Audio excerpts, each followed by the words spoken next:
Hello friends, welcome back again in e notes. तो part 6 thermal engineering and gas dynamic का unit 1 हम पढ़ रहे थे स्टीम जनरेटर। पार्ट 6 में हम पढ़ेंगे that is simply high pressure boiler, that is Loeffler boiler. Okay, अगर आपको मेरे नोट्स चाहिए और भी यूज़र फ्रेंडली वेबसाइट यूज़ करना है, लेक्चर्स सब एक जगह चाहिए, तो आप मेरे वेबसाइट को विजिट करें, दैट इज़ www.earsis.wixsite.com/e-notes। चलिए शुरू करते हैं। ओके, तो इससे पहले लेक्चर में हमने बेंसन बॉयलर देखा था और लेमेंट बॉयलर देखा था। ठीक है, तो हमने काफ़ी लेमेंट बॉयलर में काफ़ी कुछ देखा कि लेमेंट बॉयलर के बाद हमने जो बेंसन बॉयलर बनाया तो क्यों बनाया। ठीक है, बॉयलर जो बनाया गया है, इतने टाइप्स के जो बॉयलर बनने हैं, तो इसके पीछे एक रीज़न है। ऐसे ही किसी ने नहीं बना दिया है बॉयलर, फालतू में इतना पैसा वेस्ट करना है, रिसर्च करना ये सब वगैरह। ठीक है, तो कुछ कमी थी पुराने वाले बॉयलर में, इसलिए नए बॉयलर्स बने हैं। अब नए बॉयलर में हो सकता है उसकी एफिशिएंसी अच्छी हो, कंडीशन अच्छा, यूज़र फ्रेंडली हो। ठीक है, इस कंडीशन के लिए बॉयलर बना है। जो थर्ड बॉयलर हमारा बना है बेंसन के बाद, लॉफलर बॉयलर। तो लॉफलर बॉयलर बना था, तो देखो बेंसन बॉयलर में हमने देखा था कि लेमेंट में क्या हो रहा था, वेट ज़्यादा था बॉयलर का। ठीक है, बहुत कुछ चेंजेस था जो बेंसन बॉयलर में आके उसे बदला गया। ठीक है, बट बेंसन बॉयलर में एक और प्रॉब्लम आ रही थी कि जो सॉल्ट वाटर डिपॉजिट होने लगता था पाइप के अंदर। ठीक है, बेंसन में हमने क्या किया, लेमेंट से सबसे पहले क्या ट्रांसफ़र की चेंज किया। लेमेंट में हमने देखा कि बबल्स बन रहा था जो कि हमारे हीट ट्रांसफ़र को कम कर रहा था। बेंसन ने उस जो बॉक्स था, जो स्टीम एंड वाटर का सेपरेटिंग बॉक्स था, उसको ही ड्रम को ही हटा दिया, तो वो बबल्स बनना कम हो गया। बट पाइप में फिर स्टार्ट हो गया सॉल्ट का जमना, जिसके कारण हीट ट्रांसफ़र स्लो हो रहा है। ठीक है, तो उसको दूर करने के लिए लॉफलर ने यहाँ पे एक दिमाग और लगाया। ठीक है, क्या किया उसने, आइए देखते हैं। तो ये जो आपको सिंपल जो दिख रहा है लॉफलर, सबसे पहले तो मैं बताऊँगा ये बना कैसे है, इसकी कैपेसिटी क्या थी लॉफलर बॉयलर की।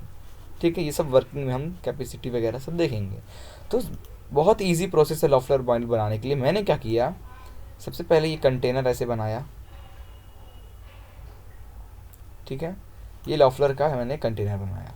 एकदम नीचे में हमने सबसे पहले मैंने यूज़ किया, ठीक है, ये था हमारा कन्वेक्टिव और रेडियंट। ठीक है, आप चाहो तो दोनों को अलग कर सकते हो, कन्वेक्टिव सुपर हीटर और रेडियंट सुपर हीटर को, या फिर आप एक में ही बना सकते हो। एक में ही मैंने क्या कर दिया, दोनों बना दिया, क्योंकि बॉयलर में तो वैसे तो बहुत सारे पार्ट्स होते हैं, बट एक्सप्लेन करने टाइम, आपको टाइम बचाने के लिए आप ऐसे लिख सकते जैसे मैंने ये बनाया। इसके जस्ट ऊपर आपको बनाना है क्या, इकोनोमाइज़र। इकोनोमाइज़र बनाओगे। ठीक है, इकोनोमाइज़र बनाओ, उसके बाद ये कनेक्शन कर देना है, आपका लेवल बॉयलर दिखने लगेगा।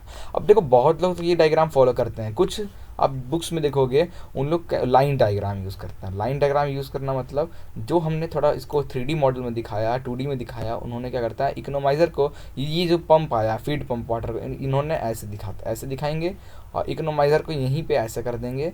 ठीक है, ये हो गया इकोनोमाइज़र। ठीक है, फिर जैसे जैसे ये सेम आ रहा है, ये एक बॉक्स कर लेंगे ऐसा, और फिर यहाँ से ये ऐसे ऐसे कुछ दिखा देंगे कि हमारा कन्वेक्टिव और दोनों हीटर है। ठीक है, ऐसे करके, और फिर यहाँ से लाइन जोड़ के ये कर देंगे, और इधर से दिस। तो लाइन डायग्राम ऐसे भी बनता है, बट ये भी आपको समझने के लिए बहुत सही है। ठीक है, तो जैसा दिख रहा है वो देखो। अब ये काम कैसे करना है, बॉयलर के अंदर हमने क्या किया, कोल वगैरह रख कर उसे बर्न किया, बॉयलर हीट हो रहा है, इसके अंदर एग्जॉस्ट गैस यहाँ से बाहर निकल रहा है। ठीक है, या आप इंटरनली कर सकते हो, एक्सटर्नली भी कर सकते हो ना।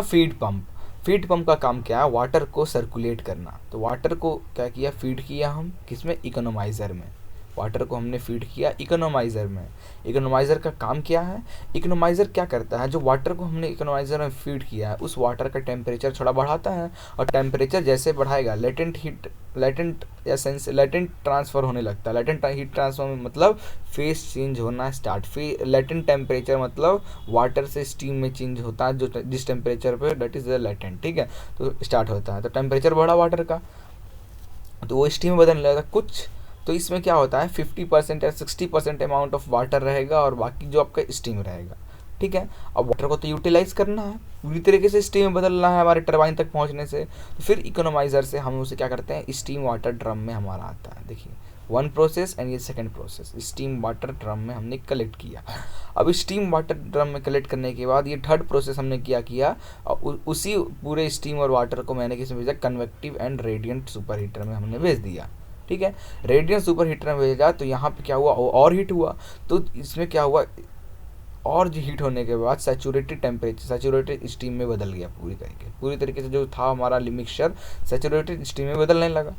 ठीक है, अब इस सुपर हीटेड स्टीम निकलेगा क्योंकि कन्वेक्टिव या रेडियंट सुपर हीटर से गुजार रहे हैं, तो पूरे वाटर स्टीम में बदल जाएगा और जो स्टीम होगा वो सुपर हीटेड स्टीम हो जाएगा, जिसमें से 2/3 उसके बाद वहाँ से जो स्टीम निकलेगा वो 2/3 steam 2/3 that is 2/3 super heated steam वो वापस अपना स्टीम ड्रम में चला जाएगा। इससे क्या होता है, हमारे बॉयलर की एफिशिएंसी बढ़ती है। आगे डिस्कस करेंगे इस पे। ठीक है, और जो 1/3 बचा हमारा वो आ जाएगा किसमें, टरबाइन ब्लेड्स पे। ठीक है, समझ में आ गया। अब देखो और थ्योरी थोड़ा पढ़ते हैं इस पर। देखो क्या लिखा है, it works on the principle, जो लॉफलर बॉयलर है किस प्रिंसिपल पे काम करता है, it works on the principle that is to evaporate the feed water. जो फीड वाटर हमने लिया उसे इवापोरेट करता है by the use of superheater steam from the superheater. Okay, 2/3 of the total steam generated by the superheater 2/3 of steam is into the 2/3 of the total steam generated by the superheater is made to flow into the evaporator drum। उसे वापस evaporator drum में हम भेज देते हैं। and the superheater steam changes the feed water into saturated steam। जिसके अंदर water है, सुपरहीटेड स्टीम जब हम वापस इसमें भेजेंगे ड्रम में, जो वाटर जो इसमें कुछ अमाउंट जो वाटर है और वाटर स्टीम अलग अलग है। जो वाटर है सुपरहीटेड स्टीम आ गया तो उसमें से कुछ वाटर का टेम्परेचर तो बहुत ज़्यादा होगा, इसका जो वाटर का टेम्परेचर चेंज उसमें भी क्या करेगा, जो वाटर होंगे उनका भी कुछ % ऑफ वाटर्स को क्या कर देगा, सैचुरेटेड स्टीम यहीं पे। ठीक है, तो ऐसे इसकी एफिशिएंसी बढ़ जाती है बॉयलर की।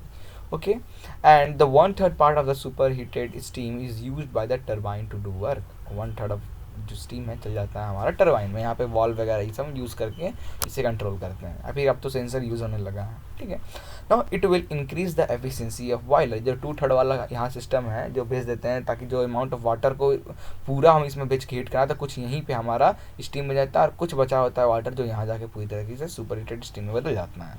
तो इससे क्या होता है, बॉयलर की एफिशिएंसी बढ़ती है। And the major difficulty experienced in Lamont boiler is deposition of salt and sediment on the inner surface of water tubes.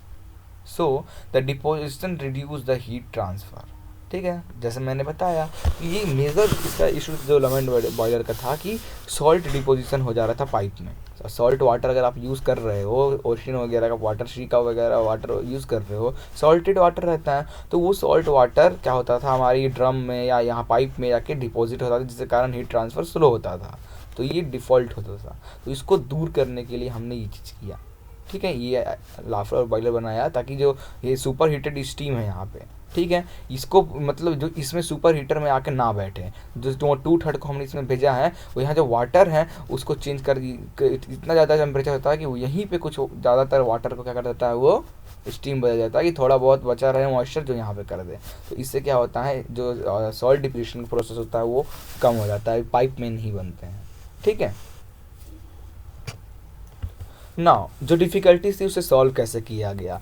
This difficulty was solved in Loeffler boiler. इस लॉफलर बॉयलर में sediments था, उसको दूर करने के लिए by preventing the flow of water into the boiler tubes. Now feed water is evaporated in the drum using part of the superheated steam coming out from the water heater. This only the dry saturated steam passes through the tube। आया समझ में। Saturated steam जो होता पास होता था, तो वहाँ पे जब हमने जो ये सिस्टम यूज़ किया, ये ड्रम वाला सिस्टम, तब यहाँ पे ड्राई स्टीम जा रहा है। जब ड्राई स्टीम पास हो रहा है तो सॉल्ट डिपोजिशन होने का कोई चांस ही नहीं। ठीक है, तो ये फ़ायदा एक था लॉफलर बॉयलर का। ठीक है ना, वर्किंग जैसे जो मैंने आपको बताया वही वर्किंग। देखो वर्किंग में क्या कह रहा है, the working pressure temperature and capacity of Loeffler boiler is 140 bar at 500 degree Celsius and the capacity is 100 tons per hour. हर एक घंटे में ये 100 टन स्टीम बना सकता है, इतनी कैपेसिटी है इसकी। ना अब जो मैंने जैसे बताया था सेम वही चीज़ है यहाँ पे देखना। Feed pump give the water to the economiser, इसे अगर ध्यान से देखें